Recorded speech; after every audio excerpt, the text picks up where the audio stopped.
technical issue. Saya nak ucapkan banyak terima kasih kepada Jabatan Kesihatan Negeri Pulau Pinang, Jabatan Pendidikan Negeri, PWDC, Ms. Ong, CEO sebagai moderator, dan semua yang para ibu bapa, waris-waris, PIBG, guru-guru yang berada dalam kita punya Zoom meeting hari ini. Dan juga rasanya benda ni ada live dalam FB kan? Live FB? Ya. No? No? Kenapa?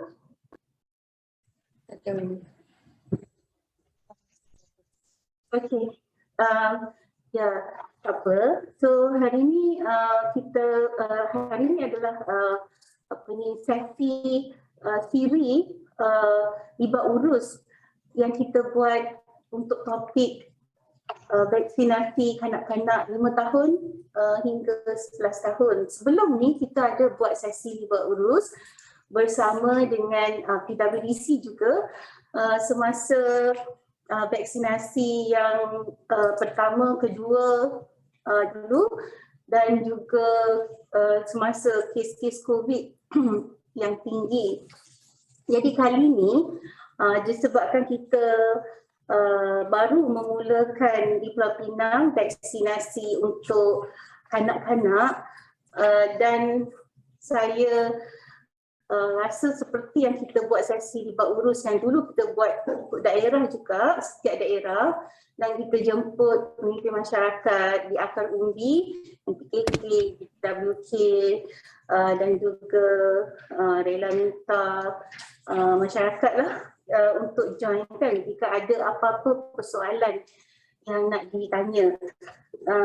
Untuk kita panggil kids ya, ataupun vaksinasi kanak-kanak 5 hingga 11 tahun yang kita baru bermula di Pulau Pinang pada 7 hari bulan. Mula-mula kita buat di PPD Hospital. Masa hari pertama tu kita buat di Hospital Pulau Pinang dan saya ada di situ pada hari itu.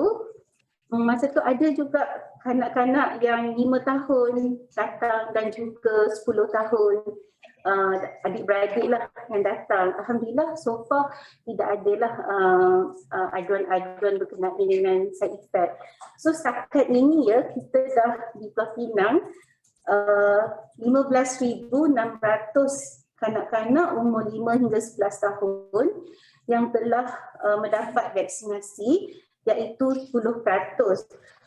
Total populasi kanak-kanak di Pulau Pinang 5 hingga 11 tahun ialah 158,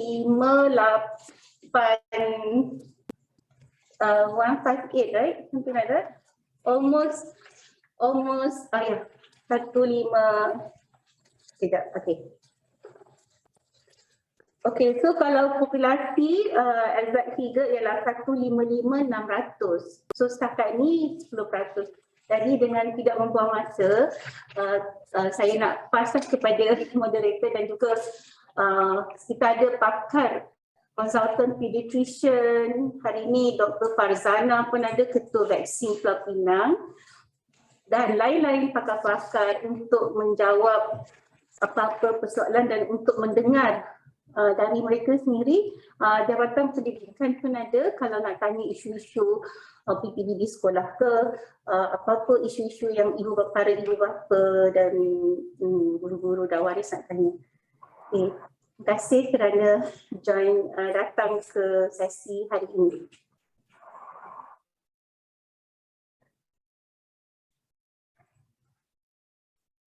Terima kasih yang berhormat atas ucapan dan perkongsian yang diberikan.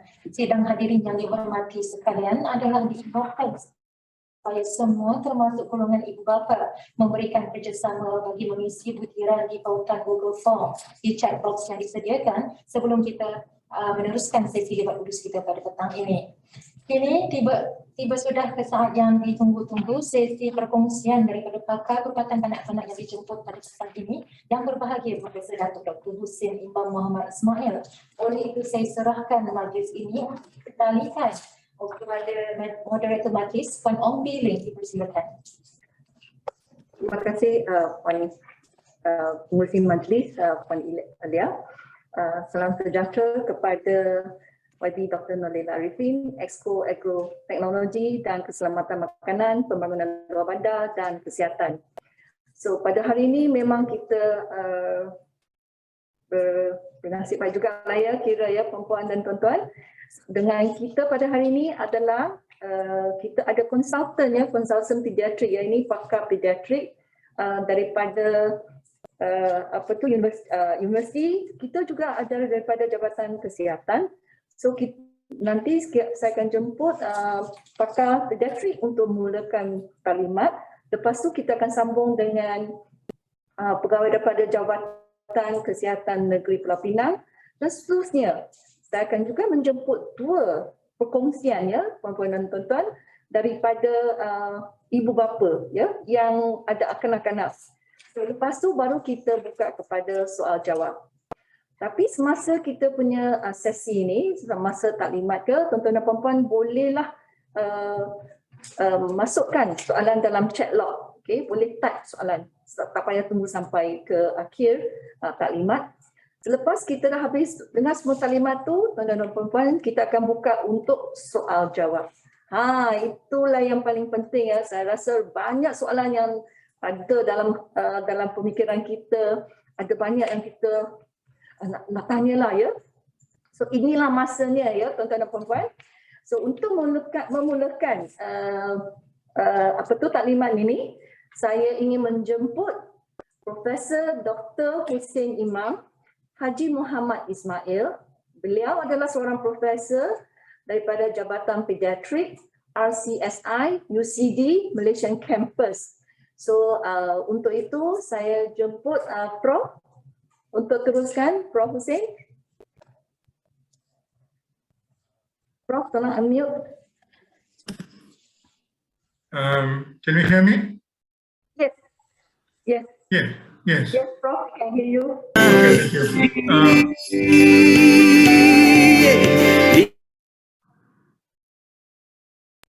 Maybe if the slides on, it's better if the slides on. Dia ada slide kan? Boleh tunjuk slide? Yeah. Prof, you monitor the slide from here? Okay, boleh. Alright. Okay, next slide. Thank you.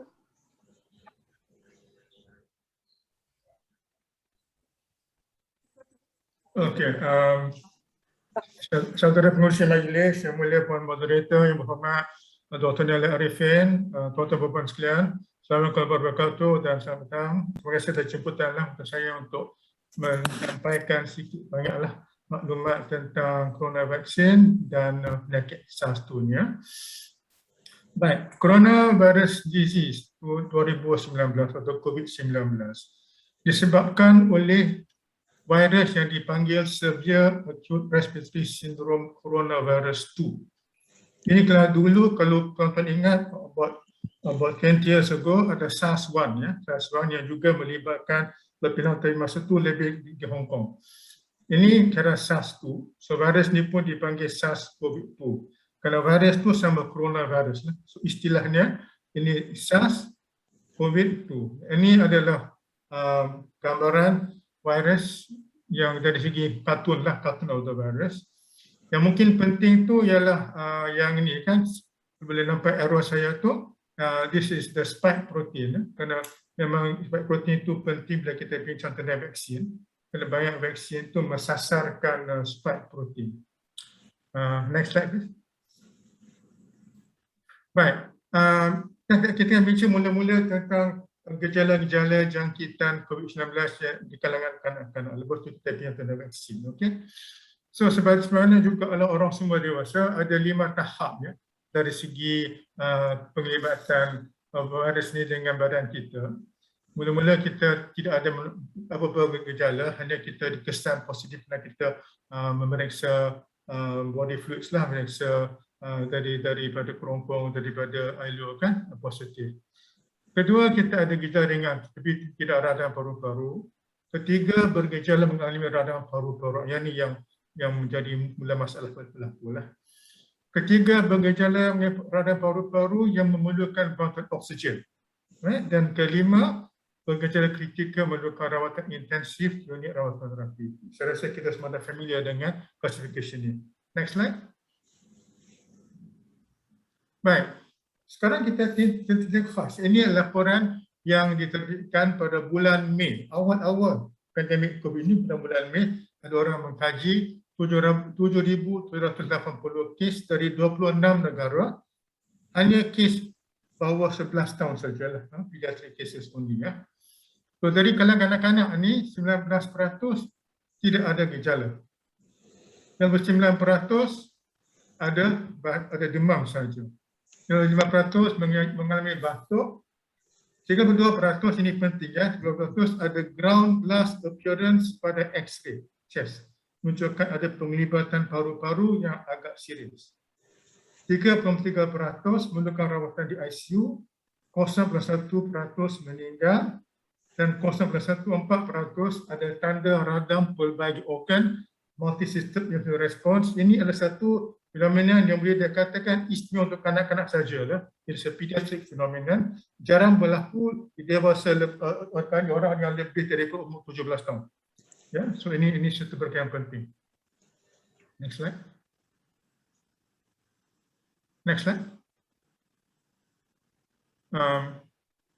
Okay. Baik. Kemudian ada satu lagi kajian yang dibuat ujung tahun 2021 yang hanya mengkaji kes-kes kanak-kanak di China, Amerika dan Eropah sahaja.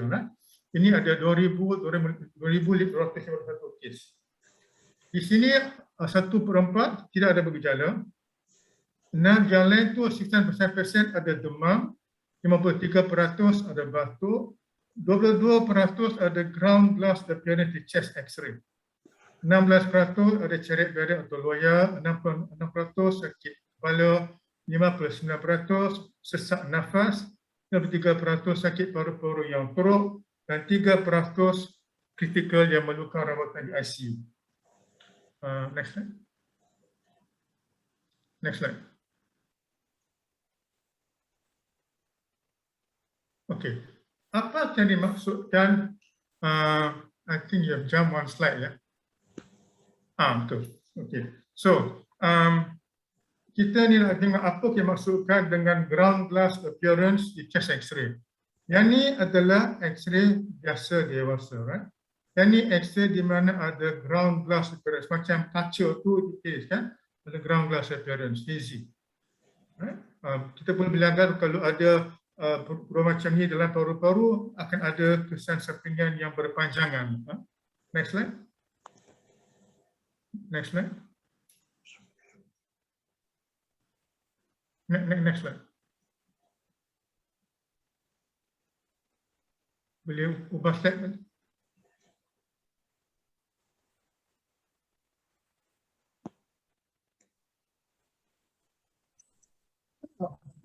Boleh tukar slide. Next slide. Tekan ke? Apa yang jadi admin? Okey. Yang ni ground glass appearance di kalangan kanak-kanak ya. Tengok ini, tengok macam paru-paru tu, the whole lung is ubah. Nampak gelap semua kan. So kita pun katakanlah kalau ada kesan macam ni, ini risiko untuk long COVID syndrome. Long COVID syndrome. Okey, next slide. Baik. Satu lagi gejala yang hampir istimewa untuk kanak-kanak ini ada multi-system inflammatory syndrome in children, MISC.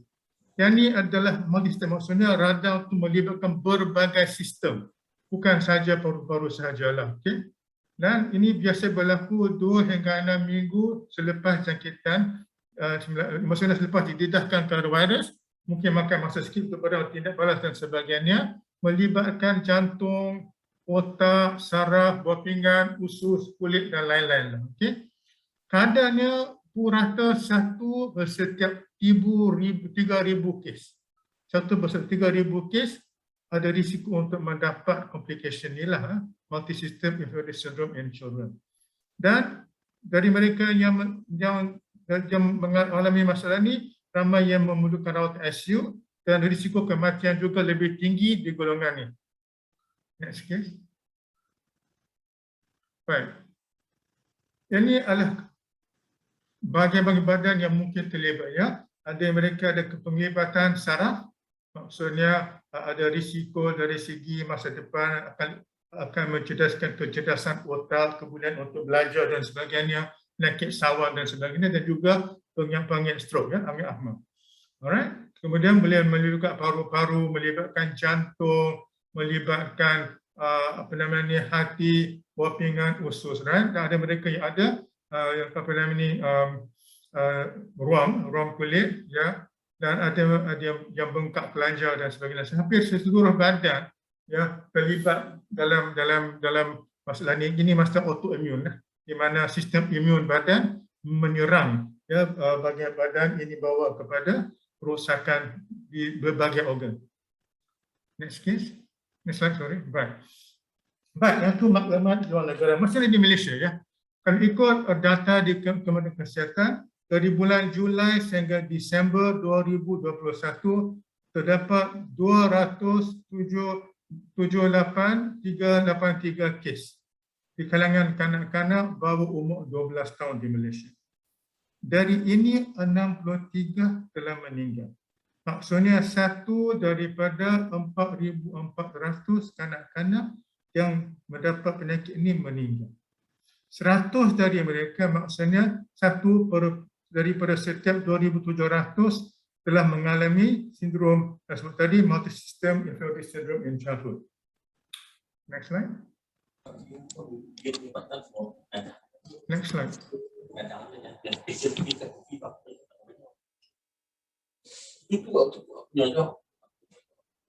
Sorry, next slide.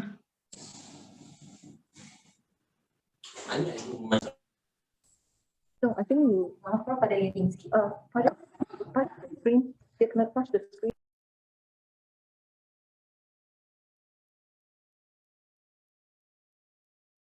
Ada masalah dengan slide itu?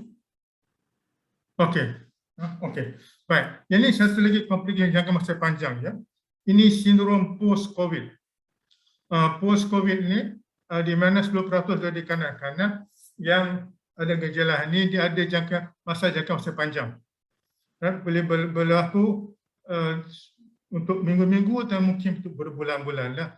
Sakit kepala, letih, lesu, batuk, sesak nafas, hilang daya bau, sukar tidur, demam, sakit perut dan suka memberi tumpuan. Maksudnya akan mengganggulah kebulan mereka untuk belajar, untuk bertindak balas, untuk hidup sebagai kanak-kanak biasa.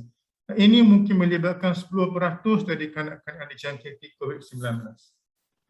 Yeah, next slide. I think the sequence has been disturbed. Okey, baik. Satu lagi perkara penting, di manakah virus ditemui di kalangan kanak-kanak ya? 86.5% tu virus tu di dalam kerongkong. 20%, 1% hampir adalah dalam najis. Dan 3% dalam kencing. Ini bermaksud kanak-kanak ni boleh menjadi punca kerana najis mereka, kencing mereka juga mempunyai virus.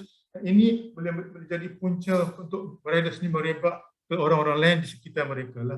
Khususnya kalau mereka tu kanak-kanak yang masih macam di peringkat tadika ke ya, ataupun mereka pergi ke sekolah asrama ke, ini berisiko tinggilah untuk menyebabkan virus. Kerana bukan hanya di kerongkong saja, kalau pakai mask bolehlah jaga tu, tapi ini juga najis dan kencing yang juga jadi punca untuk virus menyebar di dalam environment. Next slide.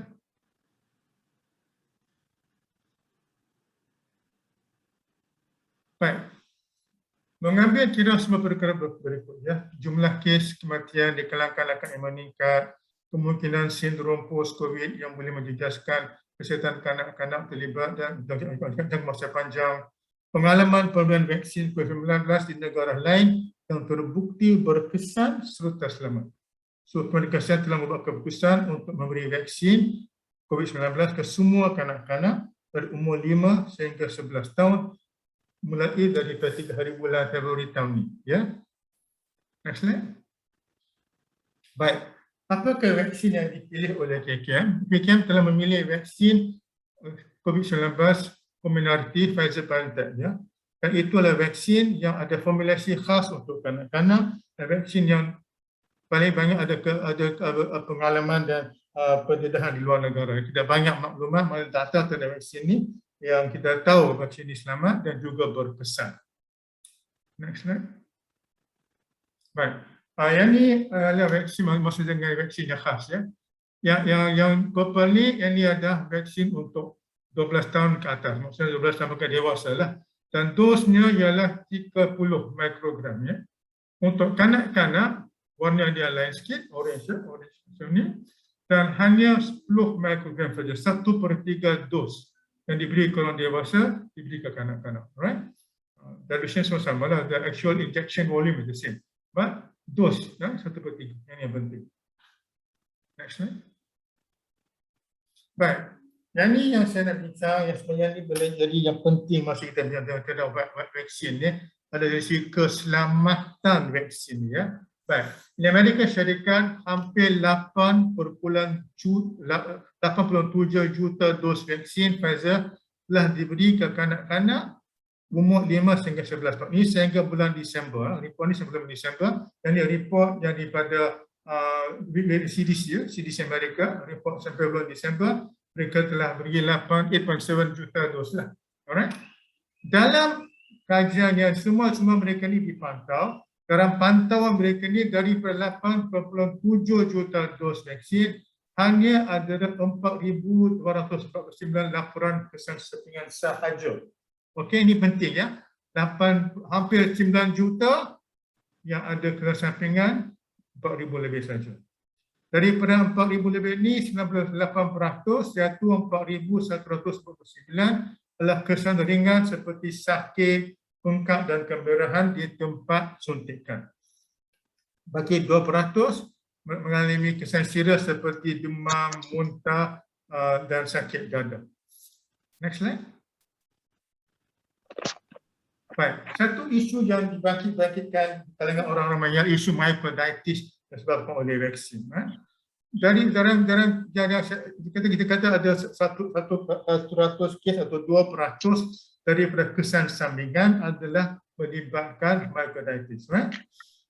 Setakat ni daripada 8.7 juta dos vaksin yang diberi, hanya terdapat 11 kes myocarditis. 7 dari mereka telah sembuh masa laporan yang dibuat pada hujung bulan Disember, 4 lagi sedang pulih masa laporan dibuat. Maksudnya tidak ada no long term consequences, tak ada kesan berpanjangan. Next case. Next slide, sorry. Baik. So kita kena bandingkan dari segi kesan penyakit COVID daripada kesan vaksin.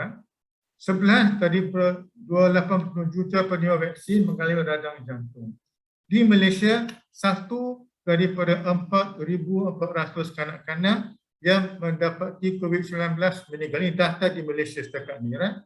1 daripada 3,000 kes COVID-19 akan mengalami radang pelbagai, multisystem respiratory syndrome. 10% ada risiko mengalami long COVID syndrome. So kita boleh kira lah berbandingan 11 daripada hampir 9 juta, daripada 1 daripada 4,400, 1 per 3,000 dan 10% dari jumlah kes yang mengalami long COVID syndrome. Next slide. Baik, pemberian vaksin pediatrik ini, vaksin diberi ke semua kanak-kanak dari 5 sehingga 11 tahun, kecuali mereka yang kita bincang kemudian. Mereka perlu ambil 2 dos, jarak di antara dos adalah 8 minggu. Next slide. Ada kanak-kanak yang perlu dinilai oleh doktor sebelum dia vaccination. Mereka yang mempunyai sejarah alahan yang teruk, mereka yang punya alahan yang teruk kepada vaksin lain sebelum ini. Maksudnya mereka pernah vaksin lain, mesti kanak-kanak yang mereka telah mengalami alahan vaksin itu, mereka kena dikaji dululah, kena periksa doktor untuk pastikan selamat. mereka yang ada masalah pendarahan seperti mereka ada hemofilia ke kekurangan platelet ATP dalam badan, kena ada risiko akan lebam di tempat suntikan. Mereka yang sedang menerima rawatan yang boleh mencahaya darah, ya, ada kanak-kanak yang menerima rawatan seperti ini, mereka pun akan diperiksa oleh doktor untuk pasti selamat terima vaksin. Mereka yang sedang menerima rawatan yang boleh merendahkan sistem imun badan, misalnya ada orang yang ada sakit buah pinggang, makan steroid dan sebagainya, ubat macam ni, ataupun kanak-kanak ada barang kanak-kanak dan sebagainya yang mereka menerima ubat-ubat yang akan merendahkan sistem imun badan, mereka pun terpaksa dikaji sebelum menerima vaksin. Mereka yang telah terima vaksin COVID-19 dari jenama lain, mungkin kita nak balas tu tak begitu menggalakkan, dan mereka yang ada sejarah penyakit myocarditis atau perikarditis daripada punca-punca lain seperti mungkin Coxsackie virus ke rheumatic disease ke, mereka pun akan dikaji dulu sebelum kita bagi vaksin. Next slide. Ada kes kanak-kanak yang memang kita tak layak terima vaksin lah, dan rasa tak selamat untuk mereka terima vaksin. Kalau mereka ada sejarah alahan yang teruk atau sejarah anafilaksis di mana bila dapat suntikan tu dia akan semput nafas dan ada bengkak muka dan sebagainya, lepas dos pertama COVID-19 mereka tidak akan diberi dos kedua atau mana-mana dos vaksin COVID lah yang ada mRNA. Mereka yang punya alahan yang teruk kepada vaksin lain di mana komponen vaksin tu sama dengan komponen vaksin COVID-19, mereka tidak akan diberi vaksin terus. Dan mereka yang ada sejarah anafilaksis kepada ubat lain atau makanan lain yang kita pun tak pasti apa bahan yang dikandungi, tapi mereka ada sejarah anafilaksis ni, mereka pun tak selamat untuk terima vaksin. Last slide. Baik, untuk vaksin ini, sebagaimana juga vaksin-vaksin lain yang disekolahkan, misalnya HPV vaksin untuk anak-anak perempuan sebagainya, ibu bapa atau penjaga yang sah bawah undang-undang mesti beri kemudahan bertulis lah kanak-kanak menerima vaksin. Maksudnya tidak isu kanak-kanak tahu vaksin tanpa pengetahuan ibu bapa atau penjaga. Mereka yang bertanggungjawab tu mereka mesti beri kemudahan yang tertulis sebelum kanak-kanak menerima vaksin ini. Kemudian, next slide. Baik, ini slide yang terakhir. So, kita pun tahu dari segi pengumuman misalnya Oleh Menteri Kesihatan kemarin, ya, kes kalangan COVID-19 di kalangan rakyat Malaysia ni kian meningkat, ya. Minggu sudah ada 10,000 kes, ya. Cara yang paling berkesan untuk melindungi mereka ialah dengan vaksin. Dan vaksin yang dipilih oleh KKM telah diberi ke 87 juta kanak-kanak di Amerika dan telah dibukti selamat serta berkesan. Dan kanak-kanak perlu terima 2 dos, jarak dengan saudara dos ialah 8 minggu. Terima kasih.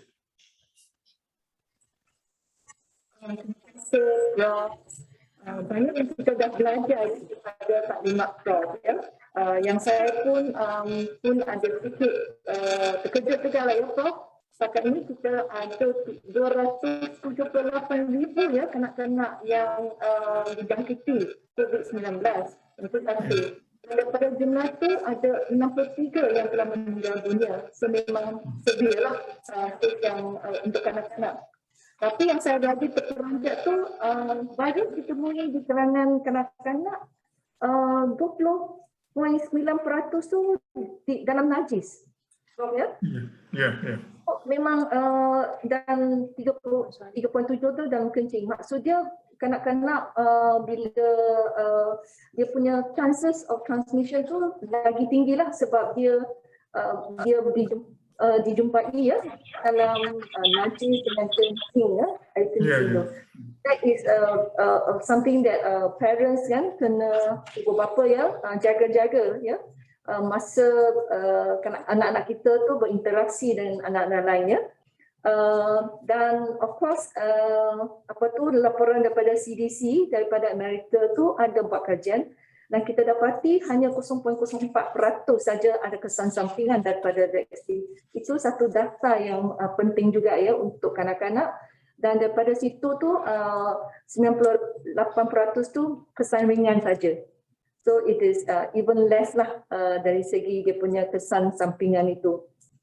So, sebelum saya jemput pensyarah yang seterusnya ataupun our speaker, ada satu soalan. Prof, kita nak belajar apa tu anaphylaxis. Okay. Anaphylaxis ni is a immune reaction lah. Maksudnya bila badan didedahkan ke protein yang dua kan, kadang-kadang badan ada tindak balas imun yang membahayakan. Maksudnya oleh kerana release of histamin yang dengan kadar yang tinggi mengganggu sistem pernafasan. Bila sistem pernafasan terganggu, cangkang sendiri oksigen tak mencukupi dan kemudian agak isu dari segi jantung dan sebagainya lah. So yang ni is life threatening. Yang ni satu komplikasi yang boleh mencabar nyawa. So kalau ada kes, budak-budak pernah mengalami kes anaphylaxis kerana apa-apa protein sebelum ni pun kita tidak menasihatkan untuk vaksin. Okay, terima kasih Prof. Sebelum saya menjemput penceramah yang seterusnya, saya ingin mengalu-alukan ya PIBG. Sebanyak PIBG Persatuan Ibu Bapa yang masuk, Persatuan Ibu Bapa dan Guru yang masuk bersama kita hari ini. Kita juga ada para ibu bapa ya yang sudi datang bersama kita sebab kita semua nak belajar ya apakah implikasi dengan vaksin ini. Kita juga ada guru-guru dan komuniti daripada JPWK dengan MPKK. Inilah pemimpin komuniti kita semua daripada seberang Perai Tengah. So saya juga nak Wabi nak jelas sikit Wabi? Yes. Just nak okay. Sorry, just nak terima kasih Wabi Nurul Izzah juga ahli Parlimen Perwakilan Bawah bersama dengan kita juga. Terima kasih. Okay, terima kasih YB Dr. Nolela. So kita ada YB Nurul juga lah ya yang sokong sesi lipat urus hari ini.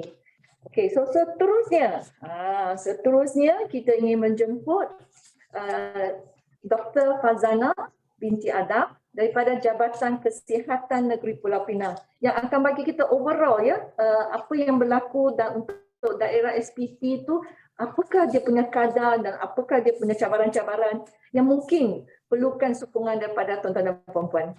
Dipersilakan Dr. Fazana.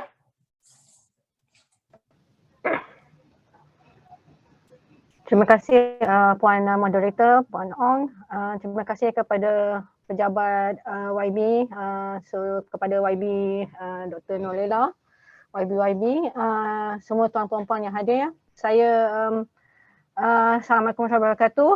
Salam sejahtera. So saya akan bentangkan sedikit sebanyak tentang kita punya perjalanan program imunisasi kanak-kanak ya yang telah kita lancarkan pada 3 Februari 2022 di peringkat kebangsaan dan akan kita dan telah kita start di Pulau Pinang pada 7 Februari di hospital Pulau Pinang dan juga di Hospital Seberang Jaya. Seterusnya di Dewan di Tapak Pesta pada 12 Februari di mana dilancarkan oleh Ketua Menteri Pulau Pinang. So kalau ikut kepada statistik ya, Jabatan Statistik, di Pulau Pinang ada 155,600 kanak-kanak berumur 5 hingga 11 tahun. Kebanyakannya 45,300 berada di Timur Lautnya ya. Barat Daya ada 22,000, SPT seberang Perai Tengah adalah 37,800. So yang kedua yang terbesar setelah Timur Laut lah. And then seberang Perai Utara 33,000 dan seberang Perai Selatan 17,300. So ini adalah target kanak-kanak kita buat masa ini ya. Next slide. Okay. Mengikut pendaftaran yang kita telah menggesa ibu bapa untuk mendaftar anak-anak mereka melalui aplikasi MySejahtera bagi mendapatkan vaksin COVID-19. Untuk Pulau Pinang actually kita adalah yang kedua tertinggi ya untuk di Malaysia pendaftaran. So setakat ini ada 64,300 yang telah pun mendaftar. Dan harap-harapnya number dan juga peratus ini akan terus meningkatlah semakin kita meneruskan program imunisasi ini. Okay, next.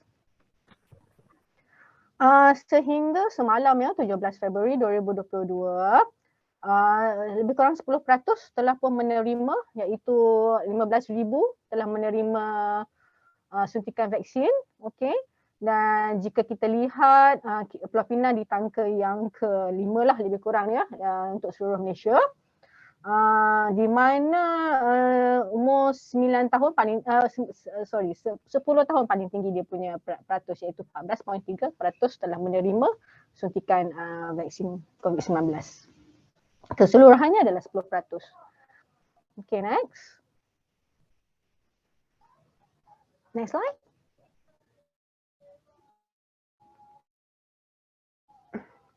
Okay, kalau ikut daerah, sejak kita mulakan suntikan ini, varies ikut daerah ya. Tapi sebab bila kita punya target populasi tu besar seperti di Timur Laut dan di SPT, dia punya numbers tu lebih, walaupun ramai tapi dia punya denominator agak besar juga ya. So that's why dia punya peratus tu belum lagi mencapai 10%.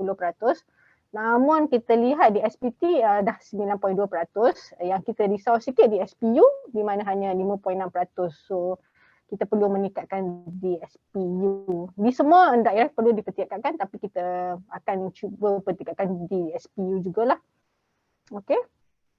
Next.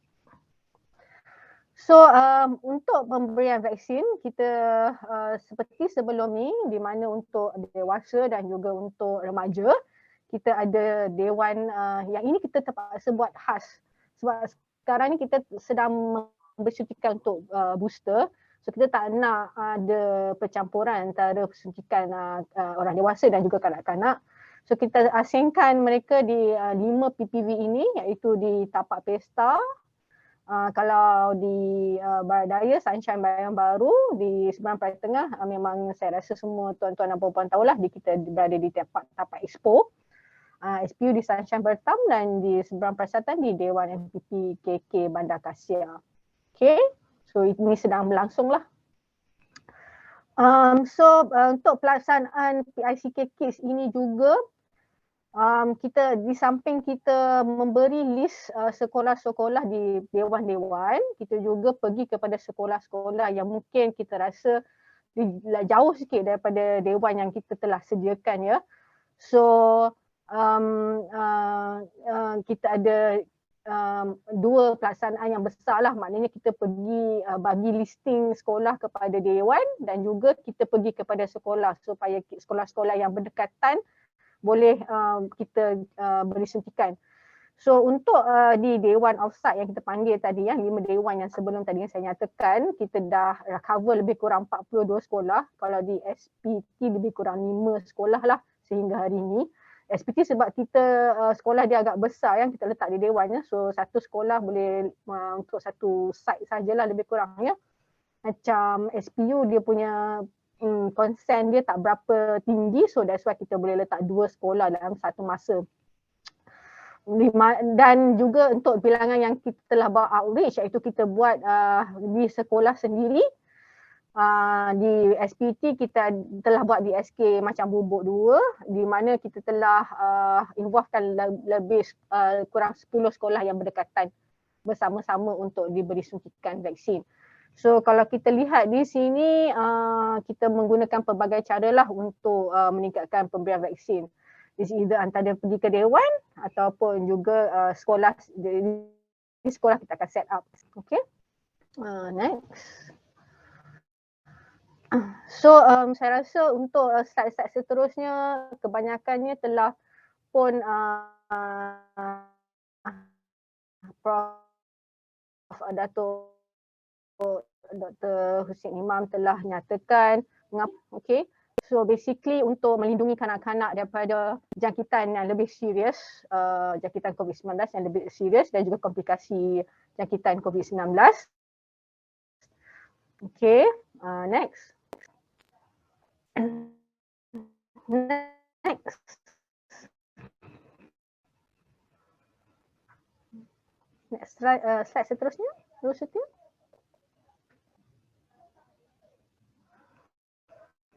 Okey, yang ini pun sama jugalah. Basically kita tahu kanak-kanak dia dah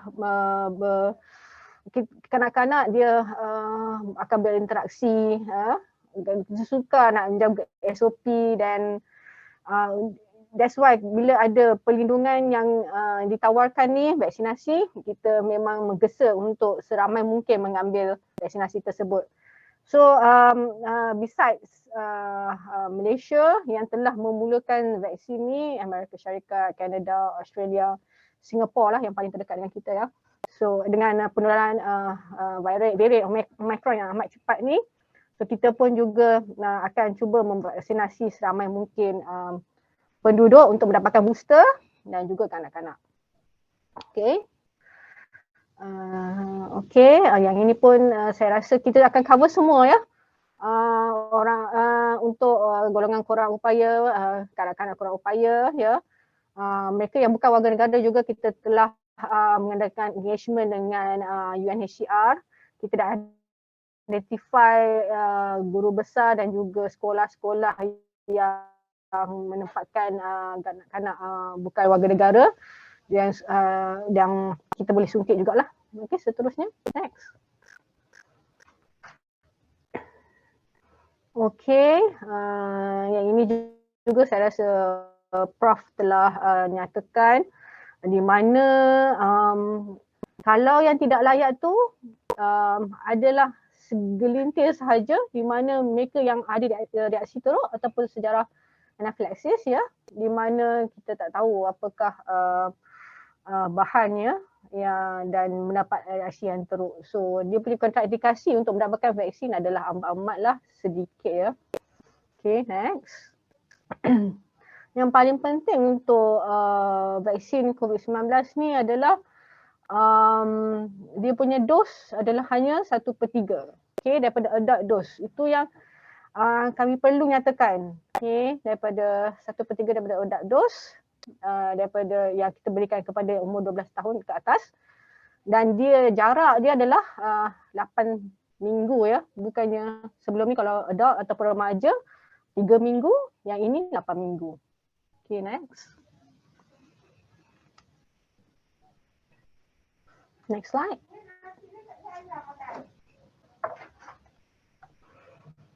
Okey, saya rasa untuk kandungan vaksin pun saya harap tuan-tuan dan puan-puan tahu dia adalah vaksin mRNA dan kandungannya adalah amat-amat basic ya, lipid, sukros, gula dan juga normal saline. So tidak mengandungi sebarang perkara yang ataupun bahan-bahan yang meragukan. Okay, next. Seperti yang Prof juga katakan, saya stresskan lagi sekali, itu dia punya kadar EFI adalah amat-amat rendah. Okey, untuk vaksin Pfizer, sejak kita bermula daripada awal minggu ni, 15,000 tu buat masa ni tiada lagi pelaporan EFI yang serius di kalangan kanak-kanak. So itu harapnya lebih meyakinkan ibu bapa lah untuk mendapatkan vaksin kanak-kanak. Okay, next. Okay, yang penting untuk kanak-kanak tersebut, make sure dia rehat sebelum dapatkan vaksin ya. Okay, make sure dia makan and minum secukupnya sebelum datang ke janji temu, alright, dan tidak melakukan aktiviti lasak lah setelah mendapatkan vaksin. So kita biar dia relax sahaja. Okay, pantau kanak-kanak tersebut. Okay, kalau ada apa-apa sahaja boleh bawa ke klinik ataupun kepada harapnya tidak perlu kecemasan. Dan jika mereka demam, macam selalu kita berikan kepada kanak-kanak adalah ubat Panadol lah ya. Okay. Dan jika ibu bapa risau dalam apa-apa sahaja, memang boleh bawa ke klinik, tak ada masalah. Okay, itu sahaja daripada saya, Puan Moderator. Thank you very much. Terima kasih kepada Hana. sekarang kita lebih jelas sikit lah ya dari segi data-data yang ada, apakah banyak yang risau tentang kesan sampingan ya. So daripada sini tuan-tuan dan puan-puan, kita dapati SPP masih lagi kurang 9.2% saja. Okay. So yang ni kita kena ingatkan SPP.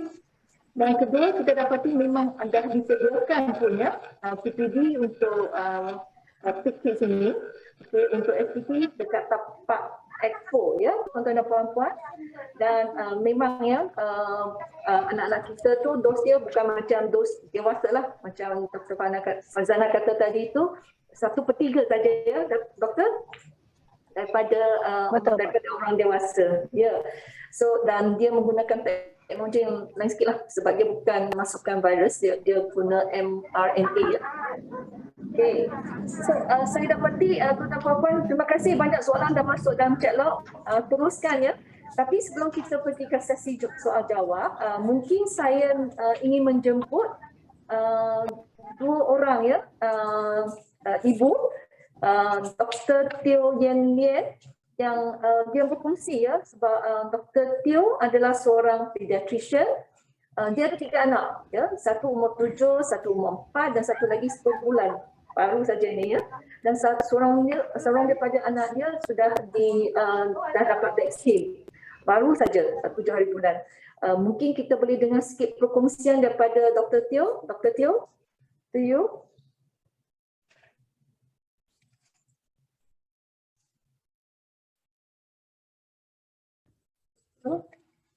Dr. Teo, yes, Dr. Teo, over to you.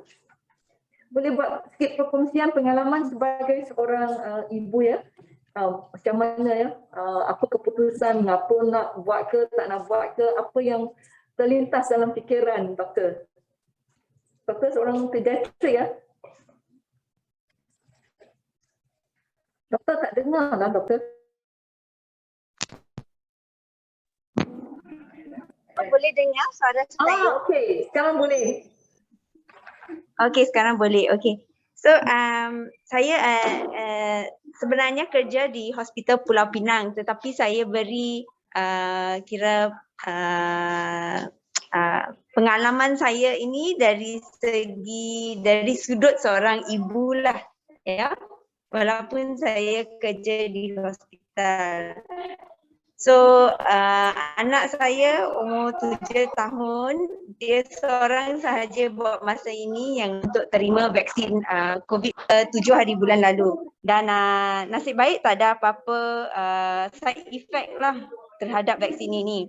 Tapi sebenarnya sebelum saya buat keputusan untuk bagi dia vaksin ini, terdapat banyak jugalah pertimbangan yang perlu saya buat sebab walaupun saya kerja banyak di hospital, tetapi dan juga kerja saya melibatkan penjagaan kanak-kanak, tapi bila sampai ke anak sendiri kena fikir 2-3 kali juga kan sebelum buat keputusan ini. So seperti apa yang kita tahu, kalau orang dewasa COVID-19 ini lebih serius untuk mereka, tetapi di kalangan kanak-kanak gejala mereka kebanyakannya ringan. Dan vaksin juga baru sahaja di pasaran untuk kanak-kanak. Jadi kita pun risau. But apa yang saya lihat ya, bila saya bekerja di hospital juga, ramai pesakit kanak-kanak yang terpaksa menerima rawatan disebabkan COVID-19 yang serius. So itu yang saya lihat dari segi pengalaman saya lah bila bekerja di hospital, dan itu yang juga yang menakutkan saya sebagai seorang ibu. So walaupun COVID-19 punya vaksin ini baru, but saya juga buat banyak research untuk nak dapat tahu profil dia dari segi side effect, kesan sampingan semua, sebab risau kan untuk anak sendiri. Dan daripada pembacaan saya dapat tahu bahawa actually kesan itu ringan dan kurang. So kebanyakan side effect juga tidak serius. So berdasarkan apa yang saya pengalaman saya dan daripada pengetahuan saya dan juga research saya. So bila saya bandingkan risiko untuk anak saya kena COVID-19, yang saya rasa risiko itu sangat tinggi untuk semua orang yang hidup di dunia ini, ya, it's a matter of time lah. Semua orang akan kena COVID-19. Sama ada saya nak dia kena COVID-19 secara natural dan dapat immunity daripada penyakit itu, ataupun saya bagi dia vaksin sebagai perlindungan dan bila dia kena COVID itu kurang serius. Jadi saya buat keputusan akhirnya untuk bagi dia vaksin. Dan saya rasa untuk saya lah, saya rasa buat masa ini keputusan itu keputusan yang betul untuk dia sebab so far tak ada apa-apa side effect. Ya, dan itu sajalah yang saya nak share sebagai seorang ibu. Terima kasih Dr. Teo berkongsi juga ya sebagai seorang pakar kanak-kanak, masih juga bila untuk anak kita pula yang kena lagi teliti lagi ya. Dan doktor pun buat kajian ya, dia buat research, lepas tu tengok apakah data-data yang ada dan lepas dipertimbangkan risiko-risiko tu dia buat keputusan ya anak dia supaya dia diberi vaksin ataupun terima vaksin juga. Satu pengalaman yang sangat berharga. Terima kasih Dr. Teo. Seterusnya saya ingin menjemput seorang lagi doktor. Dr. Tan Lei, seorang pediatrician juga dan trainee di GPCH. Ya. Dia minatnya adalah dalam neurodisability dan pediatric neurodisability. Ya. Ada seorang anak perempuan umur 10 tahun. Baru juga diberi vaksin. Dia pun okey dengan vaksin. Mungkin kita dengar ya apa yang Dr. Tan nak share dengan kita pengalaman dia sebagai seorang ibu ya. Okey, Dr. Tan dipersilakan. Selamat petang. Boleh dengar apa? Boleh. Teruskan doktor. Ya, selamat petang YB dan kalian pada petang ini. So, saya Dr. Tan, sekarang kerja di Hospital KL lah, Hospital Tunku Azizah. So, apa yang saya nak kongsikan petang ini ialah anak saya sebagai ibu bapa lah sebenarnya. So, anak saya, anak perempuan saya dia umur 10 tahun, 4 bulan.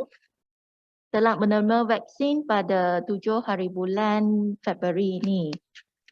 So, memang sebelum dia terima tu kita pun risau jugalah. Dan sebab kenapa kita ada pertimbangkan untuk bagi dia menerima vaksin ialah menampakkan yang kes-kes lah COVID yang meningkat terutama dalam komuniti dan juga kes-kes yang meningkat di sekolah juga. So itu sebab kita semakin risau sama ada ini akan terjadi pada anak sendiri. So tambah pula kita sebagai pakar kanak-kanak memang nampaklah banyak kes yang juga yang rumit, yang komplikasi banyak dan juga adalah nampak yang kanak-kanak lah dia sengsara dari segi apabila dia mendapat penyakit yang masalah paru-paru. So sebelum kita decide untuk buat keputusan untuk mengizinkan atau setuju dalam memberi dia vaksin ialah memang banyaklah kita telah meneliti tengok sama ada vaksin-vaksin ini sah ke, sama ada memang kita panggil FDA approved ke dan juga yang paling penting ialah kesan sampingan terutama sebab anak saya memang dia ada masalah yang kita panggil alahan kulit, eczema dan dia ada juga masalah alahan paru-paru masa kecil yang kita panggil viral induced wasting. So sekiranya vaksin ni kita pun takutlah sama ada masalah alahan ke dan pada masa yang sama kita pun takut sama ada kalau dia dapat penyakit COVID-19 kesan penyakit ni akan jadi lebih teruk pada anak saya itu. So memang selepas kita telitikan dari unsur-unsur atau sumber yang betul tentang informasi COVID-19, vaksin COVID-19 ni, kita membuat keputusan untuk membenarkan dialah anak saya untuk menerima vaksin ini di atas sebab satu ialah kita rasa risiko daripada dapat vaksin tu adalah kurang daripada risiko dia dapat penyakit COVID-19. Dan sebab kedua ialah risiko sampingan yang mungkin ada adalah kurang daripada risiko yang dia dapat komplikasi sekiranya dia dapat masalah jangkitan COVID-19. So, dan itu sebab selepas meneliti kita rasa lebih baiklah bagi dia pergi menerima vaksin. Dan sebenarnya saya pun interview kat anak saya sendiri. So apa yang perasaan dia semasa vaksin ialah dia rasa dia memang takut kalau nak cucuk, nak vaksin.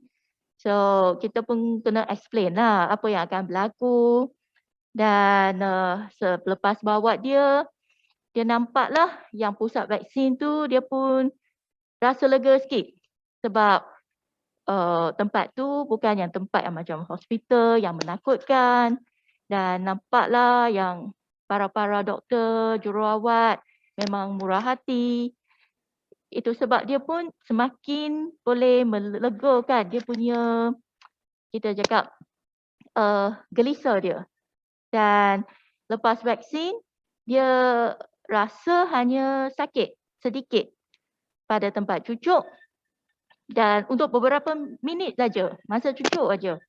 Dan lepas balik memang dalam kereta pun dia tak rasa sakit, tak rasa bengkak kat tangan dan boleh angkat tangan, boleh gerak-gerak kat tangan dan tiada masalah langsung. So memang sampai sekarang agak-agak 12 hari dah, dia tiada apa-apa kesan yang boleh nampak lah, kesan sampingan yang boleh nampak dan tiada masalah alahan juga dari dia.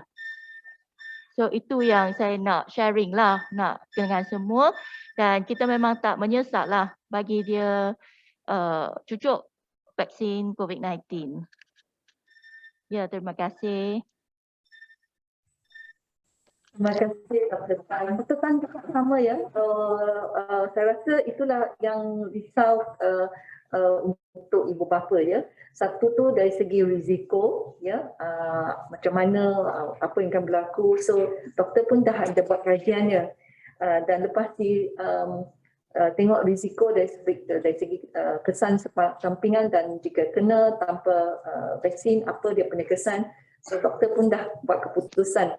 Tapi yang saya suka dengan doktor tu, inilah satu-satu ya.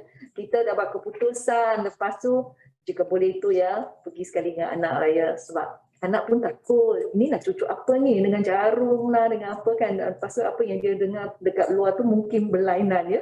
So saya suka dengan pendekatan doktor, bawa anak sekali, bagi dia tenteram, dan saya pun terkagum ya, tempat Pick Kids tu memang friendly ya, kan? Dia tak menakutkan ya. Ini yang penting ni ya untuk kita punya jabatan kesihatan dengan doktor-doktor tu ya, jangan takut ya sebab ni jangan bagi anak-anak kita takut. Itu penting juga ya. Okey, sebab dia punya anxiety naik. Salah pula macam mana. Terima kasih banyak-banyak ya Dr. Tan. Terima kasih. Thank you. Thank you. Okey, inilah sampai masa yang ditunggu-tunggukan. Tuan-tuan dan puan-puan, banyak soalan. Okey, untuk panel untuk kita menjawab soalan, kita ada dengan kita Exco Kesihatan YB Dr. Nolela. Kita ada dengan kita iaitu Prof. Hussein, Prof. Dr. Hussein, Prof. Dr. Hussein, sekali dengan Dr. Fazana. Ya, so ada panel 3 orang yang sudi menjawab soalan. Inilah ambil masa ni. Okey, saya akan start dengan soalan daripada Yati. Dia kata, dari 3 hari bulan hingga sekarang, apakah simptom yang telah dilaporkan di Malaysia? Mungkin Puan Dr. Fazana nak jawab ke? Simptom yang telah dilaporkan di Malaysia. Ada ke? Ataupun macam mana ke? Ada impact dia ke? Macam mana ke, Doktor? Okey, terima kasih atas soalan tersebut. So, ikut laporan daripada yang terima daripada bahagian farmasi ataupun MPRA yang monitor side effect kepada vaksin, so far yang kita dapat terima adalah yang paling tinggi adalah demam lah dan sakit di tempat suntikan. Tapi dia sekejap saja, taklah berapa lama. Tak macam bila dapat booster dose, ada yang komplain lebih sakit kan. Untuk budak-budak dia sekejap saja. Lepas tu ya. Lepas tu ada juga yang common tu ada yang letih, and then dia ada yang ada yang dapat jugalah cerit berit, ada muntah sedikit, tapi bilangan dia memang amat kurang daripada yang demam dan juga yang sakit di tempat suntikan. Okey, so memang ada efek dia sikit-sikit tu adalah. Alright, terima kasih. Mesti ada. Okey. So Encik Amir, kita dah jawab apa tu anaphylaxis. Saya move kepada Cik Chua. Dia tanya baru kena positif COVID. Nak tunggu berapa lama ya? Anak baru sesuai untuk ambil vaksin.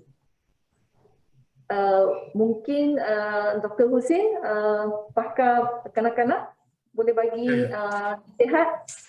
Ya. Jika anak dapat penyakit COVID, ya, dia masih lagi perlu menerima vaksin. Ya. Tapi kita tunggu sampai budak dah sihat dan dia tidak apa-apa gejala penyakit. Lepas tu mungkin 2 minggu lepas tu kita bagi suntikan vaksin. Kalau kita kena bagi vaksin tu masa budak tengah sakit, badan tidak panas kepada vaksin. Bukan saja COVID-19, kalau dia ada apa-apa jangkitan kuman lain pun, kalau dia demam, semua ke apa penyakit lain, masa dia sakit tu badan tidak panas ke vaksin dengan secara yang berkesan.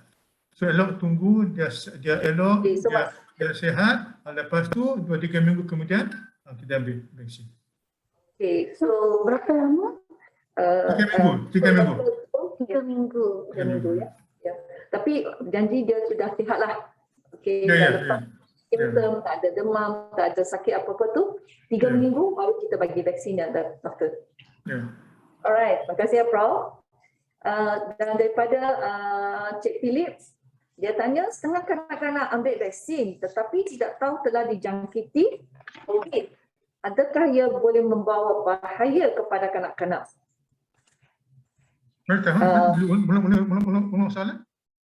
Maksud dia jika dia dah kena COVID, dia tak tahu, lepas tu pergi cucuk lah, ya. Adakah dia membawa bahaya kepada kanak-kanak itu? Tak ada. Dia seperti budak lain yang dah COVID, kita bagi vaksin. Vaksin kan jadi macam booster lah. Okay, so don't have to worry lah ya. No. I see. Okay, thank you. Ada satu soalan pula, dia sambung dengan adakah negara kita akan memberi Sinovac kepada kanak-kanak pada masa yang akan datang? Maybe ke ataupun Dr. Fazana ke nak tanya sama ada sekarang ni kita bagi Pfizer. Adakah kita ingin masukkan juga Sinovac?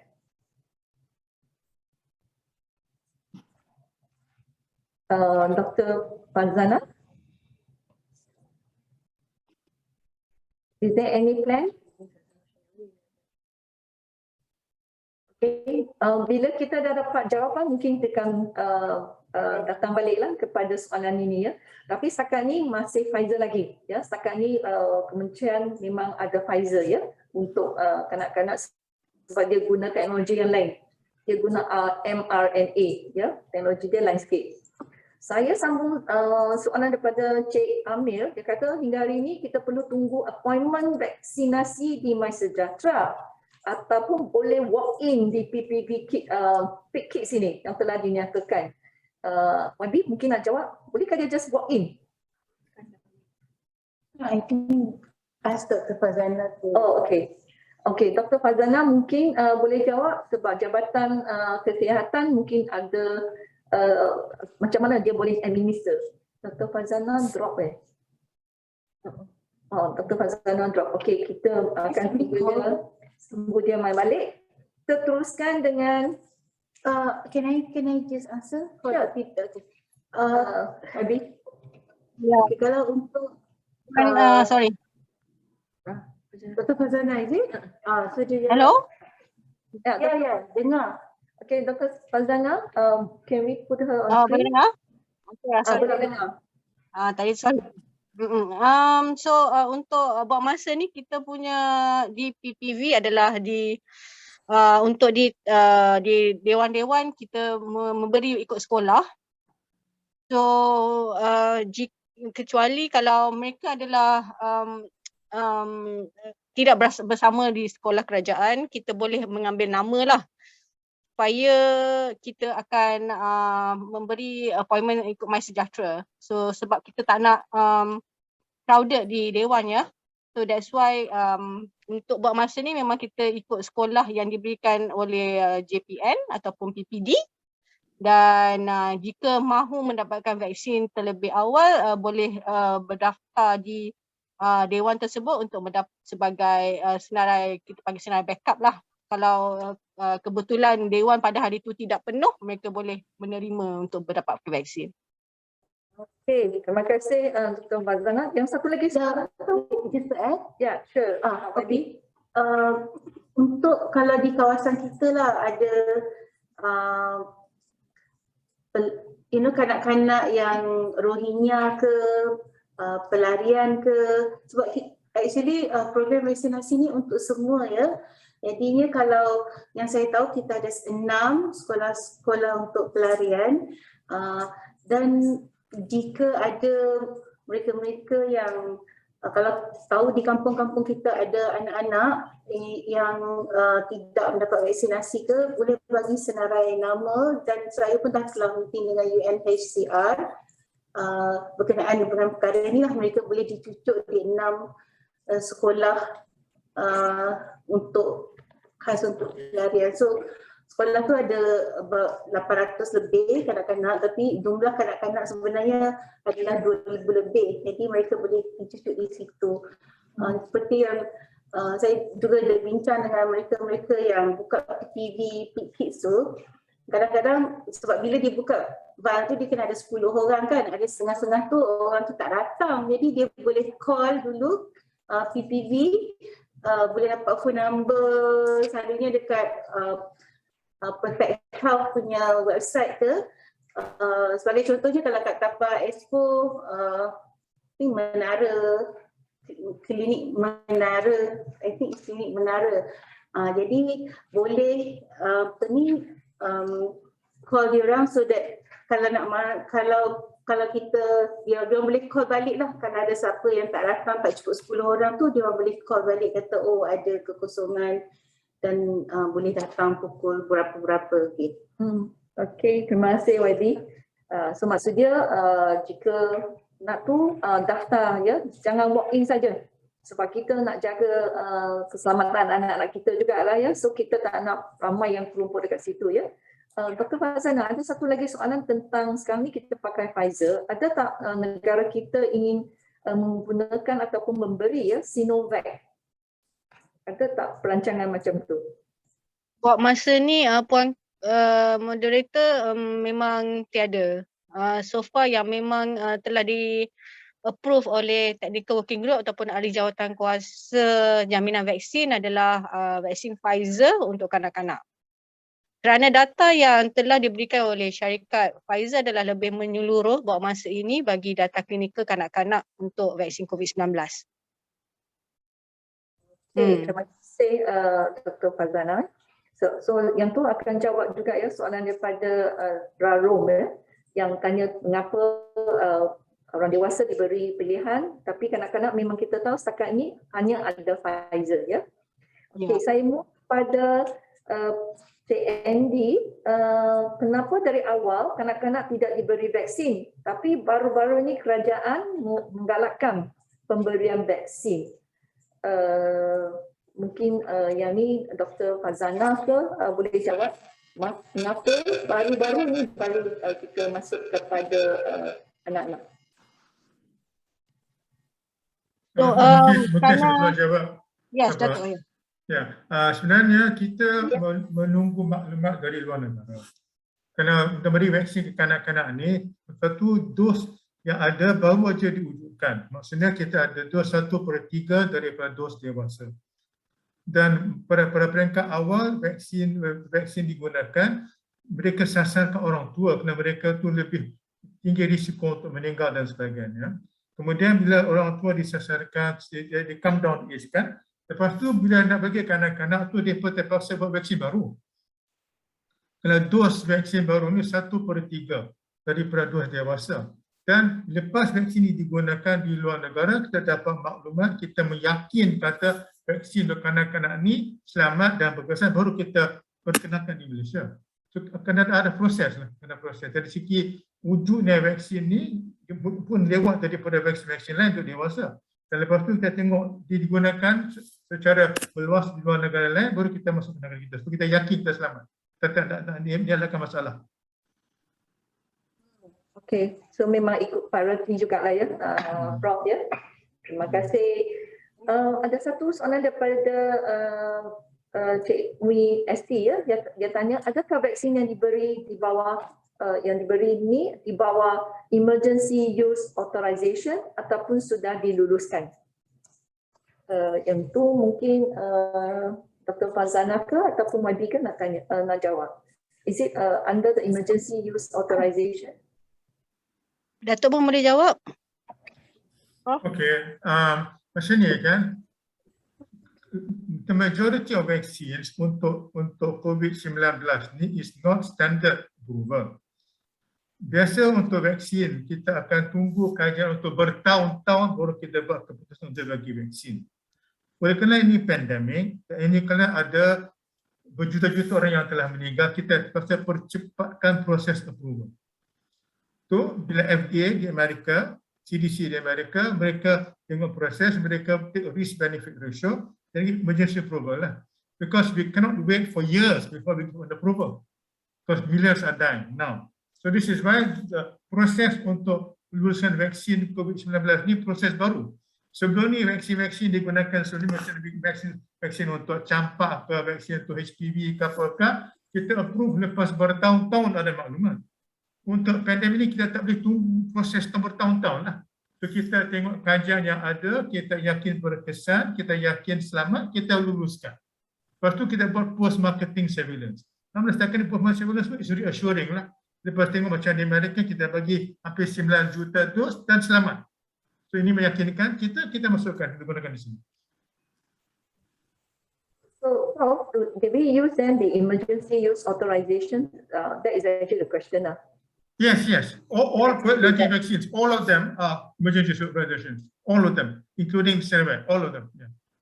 Okay, terima kasih Prof. So memang jawapan dia ya, memang telah diluluskan di bawah emergency use authorization ini ya. Saya tuliskan dengan sorry. Puan Ong, basically bila kita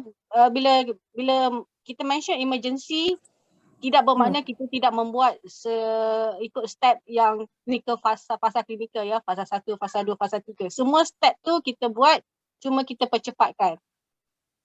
So kalau ada yang kata kita buat sebagai uji kaji and everything, itu yang tidak betul sebab kita sebenarnya dah uji kaji, cuma dia dipercepatkan kerana pandemik ini memerlukan kita untuk cepat.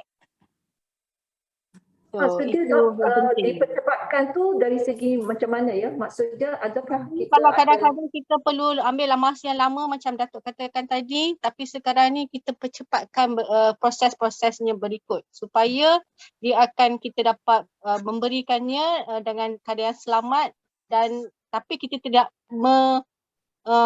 kita tidak miss steps ataupun kita tidak melangkah ataupun tidak membuat langkah yang terburu-buru, tetapi kita ikut langkah yang sepatutnya. So, jika saya difahamkan maksudnya SOP dia punya step-step tu masih dijalankan lah.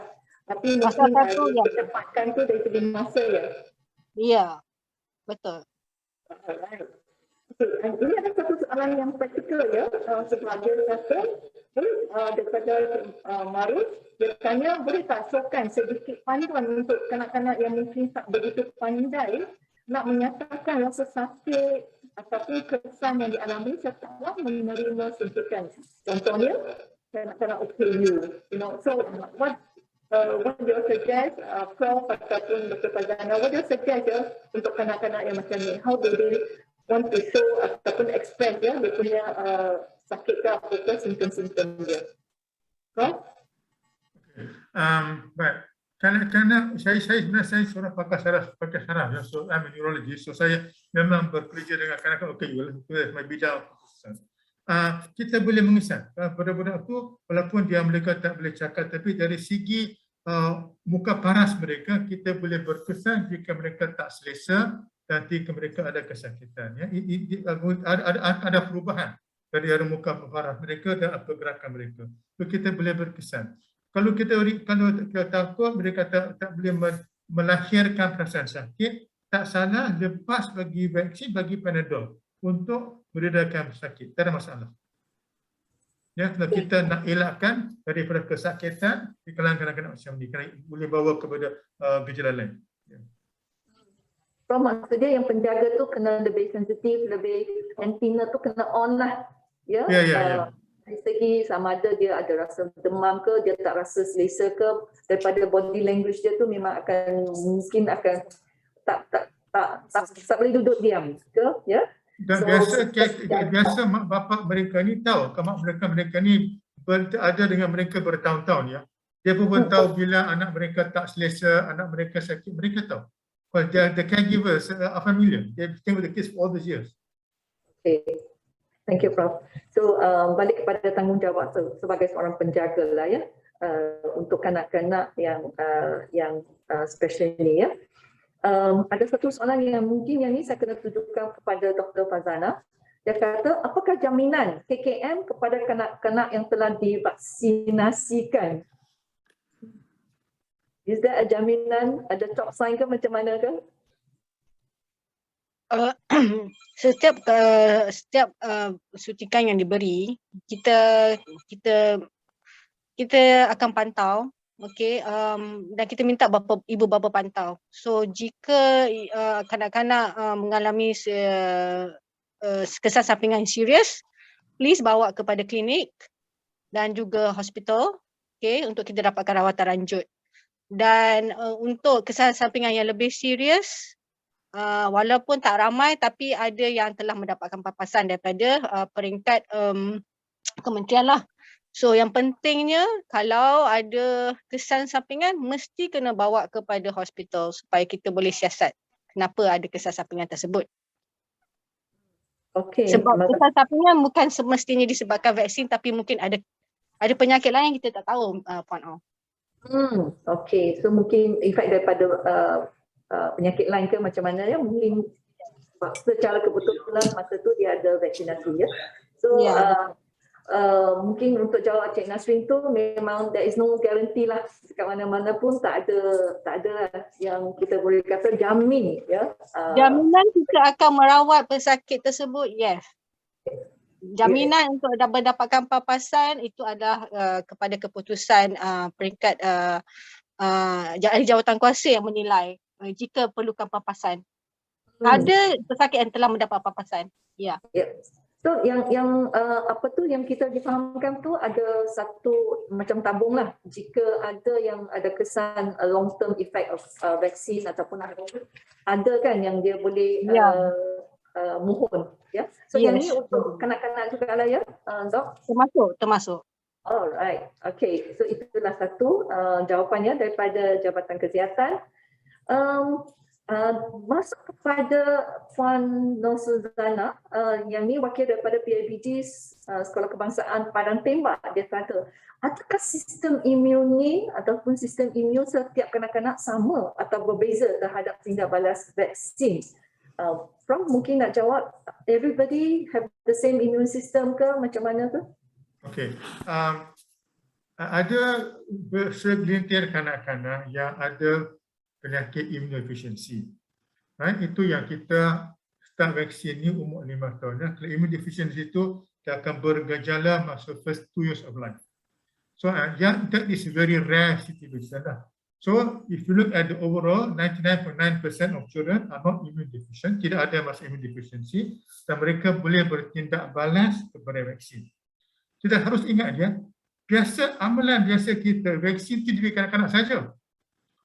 Biasa amalan kita tu vaksin tu untuk kanak-kanak. Kanak-kanak divaksin masa dia lahir, sebelum dia ke hospital, umur sebulan, umur 2 bulan, umur 3 bulan, sampai umur 11 tahun dia terima di Malaysia ni, dia berterima 11 jenis vaksin. Dalam masa mereka sebelum umur 18 bulan. So, vaccination ni kebanyakannya untuk kanak-kanak. Hanya bila ada pandemik macam ni saja orang dewasa terlibat dalam proses vaccination. So memang kanak-kanak itu ada kebolehan untuk melancar tindak balas imun terhadap vaksin yang didedahkan. Tak ada masalah. Okay, so maksud dia memang adalah mungkin dia punya sistem level tu berlainan ya untuk setiap kanak-kanak, tapi vaccination is actually bukan ini sajalah. Kita dah banyak pun kena vaksin ya, dari birth pun dah kena cucuk dah ya. Ini satu soalan peribadi daripada Cik Anisu Wani. Dia kata anak saya berusia 11 tahun 10 bulan. Ni 11 tahun 10 bulan ya. Soalan saya, perlukah anak saya mengambil dahulu vaksin kanak-kanak ataupun tunggu lagi 2 bulan untuk memasuki usia 12 tahun untuk terus mengambil vaksin remaja? Ini borderline case ni. Prof, any recommendation? Ya, boleh. Memang kita ada garis panduan. Kalau dia umur sekarang 11 tahun 10 bulan ya, maksudnya belum 12 tahun lagi, but the first dose we will give the pediatric dose lah. Maksudnya dos pertama kita akan bagi 10 mikrogram. Lepas dia masuk umur 12 tahun ikut international recommendation dia akan bagi dos dewasa. So tak payah tunggulah. Maksudnya boleh bagi dos kanak-kanak sekarang, lepas tu lepas 8 minggu dos kode, kalau dia ada umur 12 tahun, bagi dos dewasa. Tak ada masalah. Okay. So sekarang ni borderline jika dia dah tak sampai 12 tahun lagi, kita bagi dos pediatrik. Tapi lepas dah masuk 12 tahun, okay, border dah over, okay, ambil dos remaja pula. Alright. Terima kasih, Prof. Ini daripada Puan Nur Fahana. Dia kata, anak saya umur 6 tahun 8 bulan. Okay, sekarang tengah on antibiotik selama 5 hari. Last makan antibiotik pada Sabtu. Saya dapat tarik vaksin pada Ahad. Jadi saya nak tanya, adakah efek tak vaksin jika dia ambil vaksin pada hari Ahad ini? So maksudnya dia tu is on antibiotik. So untuk 5 hari ini. So Prof, what do you think should they go for the vaccination? Elok tunggu 3 minggu daripada tarikh dia sihat lah. 3 minggu dari tarikh dia sihat. 3 minggu atau? 3 minggu daripada tarikh dia sihat. Maksudnya kalau dia sihat pada hari Sabtu, 3 minggu daripada tarikh tu baru kita bagi vaksin.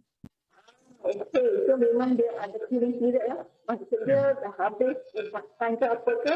3 minggu tuan-tuan dan puan-puan ya. Ibu bapa sekalian, tunggulah 3 minggu. Okay, bagi dia badan dah sihat, dah lebih boleh ambil lah vaksin semua tu, dia lebih prepare, baru kita bawa untuk vaccination. Terima kasih Prof. Dan diteruskan daripada Cikgu ST, apakah langkah-langkah yang akan diambil oleh doktor dan KKM jika didapati ada kesan sampingan? Dr. Fazana mungkin? Apa langkah-langkah yang akan diambil oleh doktor dan KKM jika adanya kesan sampingan? I think Dr. Fazana dah tidak kata bawa pergi hospital kan? Betul ya Dr. Fazana? Yes Puan, so memang kalau ada kesan sampingan bawa kepada klinik, bawa ke hospital supaya kita akan siasat kesan sampingan tersebut. Macam saya katakan tadi, dia mungkin disebabkan vaksin tapi mungkin disebabkan juga ada penyakit lain. So that's why kita kena lihat semua perkara dulu sebelum kita cakap itu adalah disebabkan vaksin. Kesan sampingan lah. So apa-apa sahaja yang meragukan, apa-apa sahaja yang merisaukan ibu bapa, please bawa kepada doktor untuk rawatan lanjut.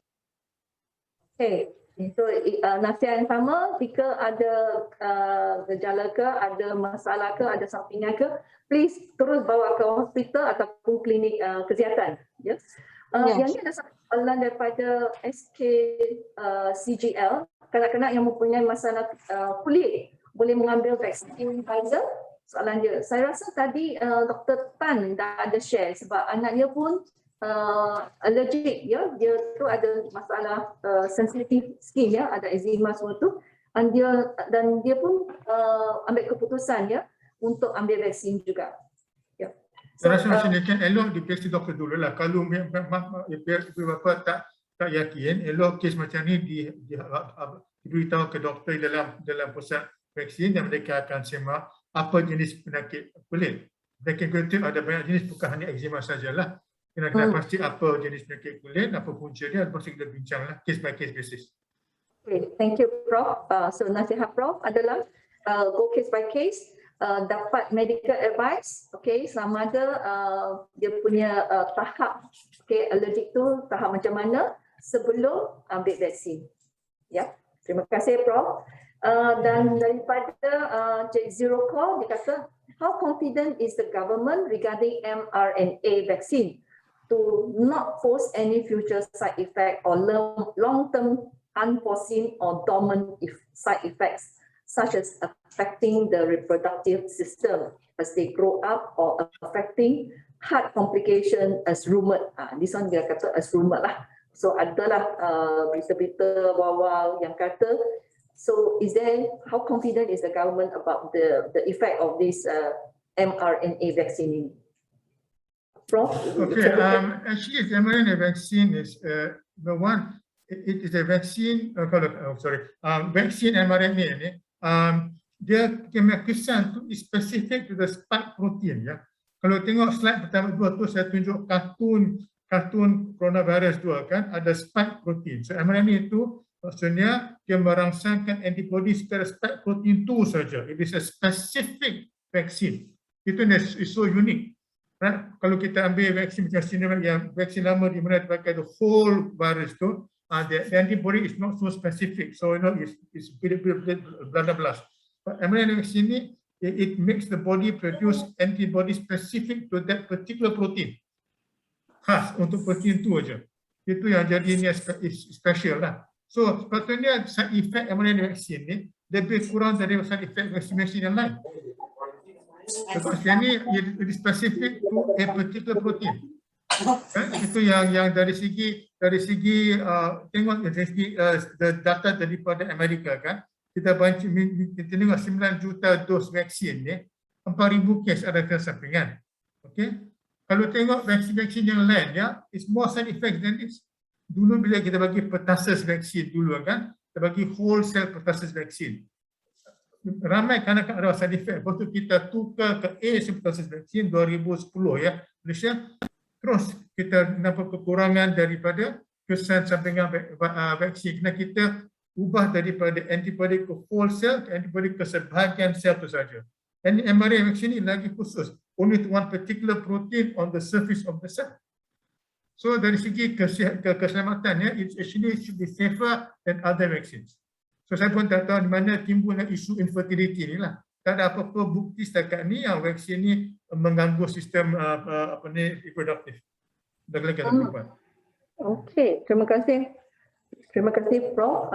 So memang yang kita dengar daripada Prof adalah vaksin yang kita terima yang Pfizer tu memang is very targeted vaksin on the certain protein ya dalam virus itu ya. Okey, terima kasih ya Prof. Dan daripada Cik Nasrin ada dia tanya lagi. Bolehkah tingkatkan imun sistem dengan cara semula jadi tanpa vaksinasi ya?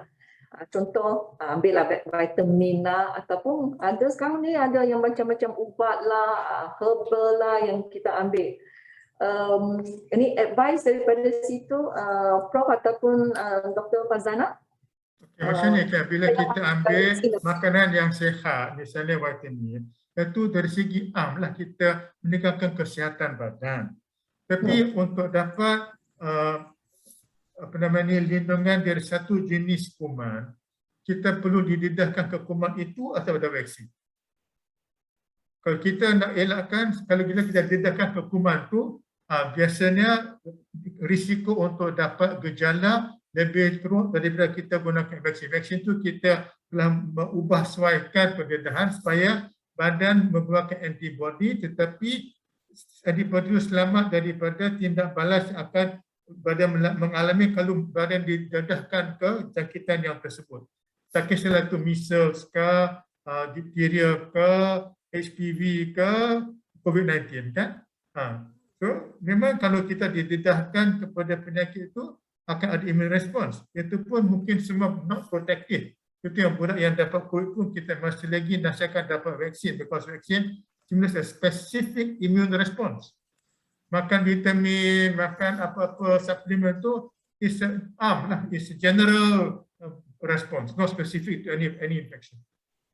Okay, so what Prof is saying is, yes, vitamin lah, makanan khasiat semua tu untuk overall immune system ya. Tapi untuk vaksin ni sebenarnya dia spesifik untuk virus ini, virus COVID-19 ini. Ya. Ada satu tadi yang kita dah jawab satu soalan tentang Sinovac yang memang kita kata KKM tak pakai. Tapi ada soalan dia tanya, if not, would we be able to go to private clinics or private hospitals to get it? Saya rasa tak kan sebab memang tak diluluskan oleh KKM ya. Betul ke Dr. Fazana? Sebab dia tanya boleh tak private clinic? Tidak diluluskan, so adalah satu kesalahan untuk klinik ini memberi Sinovac kepada kanak-kanak. Okay. So memang tak boleh lah ya. Dan itu kalau jika ibu bapa insist dan mereka memberi dan jika mendapat kesan sampingan, itu kami tidak boleh memberi sebarang apa-apa jaminan disebabkan itu adalah atas risiko ibu bapa sendiri. Okay, so maksudnya jika ada apa-apa tu ibu bapa kena tanggunglah ya jika ada kesan sampingan ya. Jika I also want to add, remember that kita kena ingat yang Sinovac yang ada mungkin yang di manufacture oleh pharma niaga tu adalah untuk dewasa. Dan sekarang ni kita bagi dos untuk kanak-kanak. Jadi sebab saya pun dapat banyak permintaan lah sebab dia orang rasa kalau yang dewasa tu dia orang lebih suka Sinovac sebab dia orang ada, mungkin Prof boleh jawab because ramai juga orang ibu bapa ataupun orang dewasa merasakan yang vaksin Sinovac tu lebih selamat daripada vaksin Pfizer sebab vaksin Pfizer tu adalah mRNA, so dia orang rasa ini akan mengubah DNA. So ramai orang memikirkan kalau beri vaksin Pfizer kepada anak-anak, dia mRNA vaksin, so nanti akan merubah DNA untuk kanak-kanak. Seperti yang ramai orang dewasa tak nak ambil Pfizer, lebih prefer ambil Sinovac. So ini yang soalan yang ditanya lah, jadi saya harap Prof boleh dan juga Dr. Fazana. Maksud mRNA itu is messenger RNA ya. Dalam sel kita ni, bila nak keluarkan protein, DNA akan adakan messenger RNA. Messenger RNA akan pergi ke sel, sel akan produce protein yang spesifik. So setiap mRNA is only for untuk satu jenis protein sahaja. Dan ini tak ganggu DNA. DNA itu is in the nucleus. mRNA ini it works in the cytoplasm. So there is actually no correlation because DNA akan keluarkan mRNA dan mRNA akan bagi sel untuk buat protein. Sini kita bagi mRNA, kita arahkan sel untuk buat protein yang ni sahaja. Dan ini takkan ganggu DNA. DNA is in the nucleus. kita sasarkan cytoplasm. So kebanyakan daripada kebimbangan ni sebenarnya no scientific basis lah. Okey, terima kasih Prof. Disebabkan oleh masa yang memang dah terhad ya, sebab kita banyak soalan ni. So mungkin saya akan ambil the last soalan, 4 soalan ini ya. Soalan yang secara general, berapa lama yang kita pantau lepas kita dah dapat vaksin ya? Sebab anak-anak kan. So ibu bapa kena pantau berapa lama ya, Prof? Okey, kebanyakan gejala lepas vaksin seperti demam, sakit dan sebagainya termasa 2-3 hari lepas vaksin. Masa lepas minggu okey lah. Kita KKM pun kita cadangkan sebab lepas vaksin tu budak tidak digalakkan main lasak dan sebagainya untuk 2 minggu. Jangan kalah lepas vaksin tu jangan bagi dia naik bukit ke main rugby ke apa untuk 2 minggu lah. Main biasa-biasa sajalah. So lepas 2 minggu everything is back to normal. Right, terima kasih Prof. This is a very challenging question ya. Dia kata, adakah Malaysia akan mengeluarkan vaksin sendiri atau terus bergantung vaksin dari luar? I'm not too sure. Dr. Fazana ke nak jawab ke? Ada tak KKM ataupun dah ada cadangan-cadangan nak keluarkan vaksin sendiri? Buat masa ni masih lagi bergantung kepada syarikat pengeluar di luar negara. So, tak ada ya, tak ada perancangan macam tu. Perancangan ada Puan, tapi bukan dalam masa yang terdekat lah. Okay. So, actually memang tengah, I think mostly tengah buat, ada proses lah, tapi dia mengambil masa, so kita guna dulu vaksin. I see. So ada ya. Cik Muhammad Zamri, jawapannya ada. Okay, wait for the next development. Daripada Cik Min Puan, adakah KKM plan memberi vaksin di sekolah-sekolah untuk dos kedua? Ini belum habis dos pertama, ada soalan untuk dos kedua pula. Dr. Fazana? Nanti kita akan lihatlah menilai apabila dos kedua dalam tempoh lagi 8 minggu datang. Kita akan tengok di mana di tempat yang bersesuaian untuk memberi vaksin. Ini termasuk sekolah juga lah ya, Dr. Fazana ya, macam ya betul. Ya. Okay, so saya kena ambil last question. Soalan ini, would the vaccine affect autistic children? Prof, mungkin? Okay, kita sebenarnya kita galakkan pesakit-pesakit yang ada OKU dan sebagainya untuk vaksin. In fact, dia ada priority ya. Bila kita start vaksin dulu, kita sasarkan kanak-kanak OKU, kanak autisme itu untuk terima vaksin sebelum budak lain. Dan jika mereka dapat penyakit COVID, mereka susah nak lahirkan rasa sesak nafas dan sebagainya, dan risiko mereka berdetected late. So, kita sasarkan mereka ni as the first group to receive vaccine. Budak-budak OKU, budak-budak autisme, budak-budak yang ada masa pembelajaran dan sebagainya, mereka disasarkan as a priority for the vaccination. Okey, terima kasih Prof. Prof. Datuk. Ini soalan. Okey, ni soalan daripada YB. Okey, ini special sikit. Last soalan YB. Haji soalannya, kadang-kadang ibu bapa lah, seperti saya juga lah, kalau anak kita asma kan,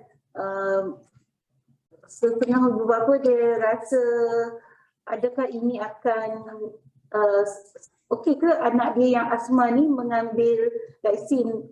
Of course kalau kita fikir secara logiknya ini adalah penyakit respiratory, sepatutnya lagilah pergi ambil vaksin, tapi kanak-kanak asma pun kadang-kadang dia rasa takut kan, dia takut nanti asma dia bertambah teruk. So mungkin boleh nasihatkan. Okey. Asma itu dia berpunca. Kalau asma tu berpunca dari alahan. Misalnya kita tahu pada budak ni kalau dia makan sejenis makanan dia akan lelah. Kita kena assess case by case lah. Dari segi amnya asma itu bukan dari segi alahan, dan itu tak jadi masalah untuk dia terima vaksin. Ya. kalau dia keluarga takut kata oleh kena stres daripada vaksin dan akan jadi lelah lepas vaksin, kita pujuk dia lah sembang dengan dia habaq macam mana supaya dia pun tahu ini vaksin dan dia sedia untuk terima vaksin, dan kalau dia sakit kita bagi ubat yang penderang sebagainya. Itu boleh diatasi. Tapi tadi Syed Amir betul yang Wabi katalah, mereka seharusnya terima vaksin dulu kerana kalau mereka terima COVID, mereka akan lagi teruk ke jalan mereka. Okay, so go back to the risk factor. When we take into account the two risks, I think macam Prof kata tu mungkin baik actually dia ambil vaksin lah, ya. Yeah. Just one more question. Sure. Just one. Sebab macam soalan pasal natural immunity lah, immunity sebenarnya, jadi maknanya kalau dari segi profesor lah, sebagai seorang pakar kanak-kanak, adakah maknanya kalau natural immunity kanak-kanak tu dia dapat jangkitan COVID dengan sendiri dan ini memberi dia, adakah kalau compare dengan kita cucuk vaksin dengan dia mendapat jangkitan COVID dengan sendirinya, mana yang profesor rasa untuk kanak-kanak adalah lebih selamat? Okey, dari segi recommendation antarabangsa, budak-budak yang telah confirm dapat COVID juga digalakkan ambil vaksin. So this is international recommendation lah. So, maksudnya budak-budak yang kita confirm kata dia telah ada COVID jangkitan COVID, so mereka tak dikecualikan daripada terima vaksin. Dan mereka juga digalakkan ambil vaksin lepas 3-4 minggu. So maksudnya the immunity from the exposure to COVID itu mungkin not as good as the immunity induced by the vaccine. So maksudnya jika dah kena COVID, still go and get vaccinated berapa? Alright. So untuk itu sebelum kita tutup sesi hari ini, terima kasih ya. Prof Wadi ya. Saya ingin ucapkan ribuan terima kasih kepada Wadi Dr. Nolila binti Arifin, Exco Agro Teknologi dan Keselamatan Makanan, Pembangunan Luar Bandar dan Kesihatan. Dr. Husin Imam bin Muhammad Ismail, consultant pediatrician. Dr. Fazana binti Adam daripada Jabatan Kesihatan Pelapinan, dengan perkongsian daripada Dr. Teo Yen Lien dengan Dr. Tan Lei Tin. So sebelum saya nak minta semua untuk buka kamera, boleh saya jemput Wadi Dr. Nolila untuk memberi sedikit ucapan penutup. Wadi, please.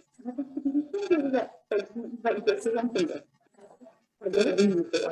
Okey. Jadi saya sangat berterima kasih dan menghargai Profesor Dr. Husin Imam Ismail. Saya nak ucap banyak terima kasih jazakallah khairan kepada Profesor Dr. Husin Imam Ismail dan jazakallah khairan kepada Dr. Fazana dan especially kepada Jabatan Pendidikan yang telah membantu kita semua untuk menggembeling semua PIBG ibu bapa yang telah sertai mesyuarat kita hari ini untuk memberi maklumat daripada pihak pakar kanak-kanak dan juga kepada dua ibu bapa yang telah menyertai Zoom meeting kita hari ini yang telah share. Terima kasih kepada semua yang WDC, our moderator, dan lepas ini kita akan insyaAllah buat untuk daerah lain pula. So hari ini saya tengok yang datang dalam Zoom meeting kita 300 Oh, 324. Jadi ini satu yang sangat menggalakkan dan saya ucap terima kasih. Kalau ada apa-apa, macam tadi kan ramai orang tanya soalan, masuk dalam chat dan disebabkan oleh kes yang tinggi sekarang ni dengan kes Omicron semua, saya harap kita semua, kita tengok orang dewasa kita, walaupun kes kita tinggi, kita nampak yang kebanyakannya kalau dia dapat COVID pun adalah kategori 1 dan 2. Dan mereka yang dapat kategori yang lebih serius kan adalah sedikit. Jadi kalau bandingkan dengan bulan Ogos dan September dulu, kes kita tinggi. I think kemarin 2000 lebih. Tapi kita punya infrastruktur perubatan, hospital kita masih terkawal. Jadi sekarang ni kebanyakan orang dewasa kita dah lebih daripada 100% lah kalau di Pulau Pinang yang telah divaksinasi, dan untuk remaja pun 12 hingga 17 tahun pun sekarang ni dah lebih pada 95%. So maknanya kita tinggal kanak-kanak 5 hingga 11 tahun tu, kita nak melindungi mereka supaya kes yang tinggi yang sangat, kalau kita tengok di Pulau Pinang ni banyak Omicron lah sekarang ni, sebab di Malaysia pun berpuluh-puluh ribu sehari kan. Tapi dia tidak sampai macam pada bulan Ogos dan September di mana ramai sangat yang perlu pergi ke CAC, ramai yang perlu pergi ke PKRC dan semua tu. Jadi ini adalah ikhtiar kita untuk vaksinasi kanak-kanak ni, maknanya yang lain-lain populasi penduduk di Pulau Pinang ni telah mendapat perlindungan daripada perlindungan vaksin. Jadi yang tinggal ni kanak-kanak. So buat semasa sekarang 10% daripada kanak-kanak kita telah mendapat vaksinasi, dan kita mengharapkan lebih ramai kanak-kanak. Adalah I think YBKJ Menteri semalam ada disebut mungkin lebih ramai ibu bapa di sekolah Cina, peratusan lebih tinggi. Tapi bila kita tengok ada juga sekolah rendah kerajaan yang juga ada peratusan yang tinggi. Jadi apa yang kita tak nak berlaku di mana ibu bapa khawatir, kita tak nak berlaku di mana lebih ramai kanak-kanak mendapat COVID ke. Kita tak nak berlaku macam apa yang doktor tunjuk tadilah, bila mendapat COVID takut ada long COVID dan komplikasi yang lain. Jadi ini adalah salah satu ikhtiar kita, dan kita berdoa agar Allah melindungi kita semua dari wabak penyakit yang memudaratkan kita. Jadi salah satu ikhtiar yang kita buat sekarang ini ialah untuk cuba melindungi seramai penduduk di Pulau Pinang. Yang tinggal kita sekarang ni ialah kanak-kanak ni. Jadi saya harap para ibu bapa akan membantu usaha kita untuk melindungi kanak-kanak, anak-anak kita. So dengan ini saya ucapkan banyak terima kasih kepada semua. Semoga apa yang kita usahakan ini mendapat rahmat dan dipermudahkan oleh Allah supaya kita semua berada dalam keselamatan dan kesihatan, sihat walafiat yang baik. Terima kasih banyak semua yang telah membantu sesi hari ini. Assalamualaikum warahmatullahi wabarakatuh. Terima kasih. Terima kasih Wadi. Dengan ucapan tu, boleh ke semua yang hadir dalam sesi ini boleh buka kamera? Kita ingin tangkap satu gambar, gambar kumpulan ya. Dan semasa kita on video, sekali lagi saya ingin juga ucapkan ya, ribuan terima kasih kepada semua peserta yang hadir dalam sesi libat urus ini. Semoga apa yang ditanya tu dijawab. Tapi saya rasa memang ada lagi soalan ya yang daripada tuan-tuan dan puan-puan. So pihak urus setia dah type contact number. Ada soalan lagi ya, sebab saya nampak ada lagi banyak soalan, mungkin kita tak sempat nak jawab semua. Dalam situ sila call 04 382 7143 ataupun 04 382 7142. Itu boleh call. Yang tu operasi setiap hari pukul 8 sampai pukul 5. Itulah CAC. Okay. So di situlah boleh tanya juga ya tentang jika ada soalan, keraguan tu boleh call lagi. So untuk itu urus setia boleh kita tangkap gambar secara kumpulan. Tuan-tuan dan puan-puan jika boleh tu on video. Buka kamera dan sementara itu saya ingin ucapkan ya sekali lagi terima kasih ya kepada penceramah kita Prof Hussein yang dah bagi banyak penjelasan ya tentang apa yang kita buat untuk anak-anak, sebab kita faham ya dewasa dengan anak-anak memang berbeza, right, dengan Dr. Fazana dan of course ya Wadi Dr. Nalilah yang sudi menganjurkan sesi hari ini. Jika kita pun ada banyak lagi soalannya. So diharap dengan sesi ini kita lebih faham dan jika boleh tu wawakan ya juga kepada kawan-kawan kita, jiran-jiran kita, keluarga kita ya, ahli keluarga tu tentang pentingnya untuk kita vaksinasikan anak-anak kita. Alright. So yang untuk itu mungkin saya serahkan kepada urus setia untuk ambil alih. Dah tangkap boleh? Dah tangkap ke? Dah tangkap dah. Okey, sekejap dia kata. Okey, senyum lagi, senyum. Oh, senyum. Okey, senyum semua. Tuan-tuan dan puan-puan. Okey, kita ada bersama kita PIBG, kita ada guru-guru, ada ibu bapa daripada MPKK, JPWK, daripada ahli-ahli komuniti ya yang bersama kita hari ini. 300 lebih orang pada sesi libat urus ni. Terima kasih kepada semua.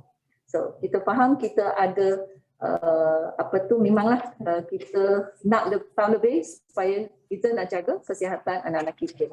So terima kasih kepada semua yang sudi hadir. Urus setia, okey? Kru, okey? Ya, okey. Terima kasih semua dan jumpa lagi. Stay safe, stay healthy. Terima kasih. Okey, terima kasih. Ayo semua sekeluarga, kawan-kawan dan jiran, tetangga.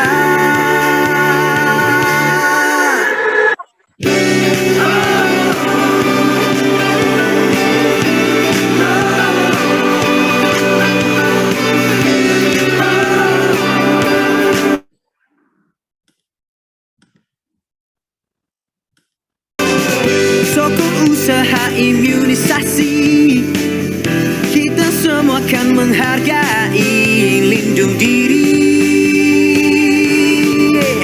lindung semua. Lindung diri, lindung semua. Mari kita berganding tangan, satu negara, satu tujuan, menghadapi sebarang cabaran, membangun dengan penuh keyakinan. Yeah! Apabila kita berjaya, semua selamat dan ceria. Lindung diri, lindung semua.